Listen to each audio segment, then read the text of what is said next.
دې سیمینار کې د هلمند ولایت مرستیال والی الحاج مولوي محمد نبی حماس صاحب، ښاروال الحاج حافظ صدیق صاحب، د اداري اصلاحاتو او اداري پروسو د ساده کولو چارو مرستیال ښاغلي مفتي فرید احمد غزنوي صاحب، د هلمند د اداري اصلاحاتو دفتر مسؤل مولوي آغا صاحب، د ښاروالۍ امیرونو او اداري کارکوونکو ګډون کړی و.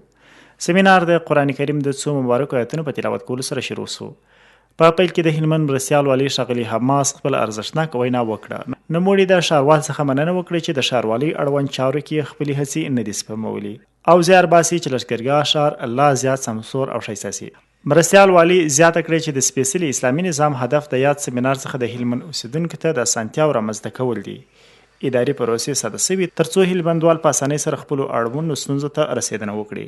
نوموړي د اداري لارښود تر نامه لاندې سیمینار پر ارزښت خبرې وکړې. ویل یا ټول کارکوونکي د همدې سیمینار څخه زده کړه وکړه ترڅو په کارونو کې لا زیات اصلاحات رامنځته سي.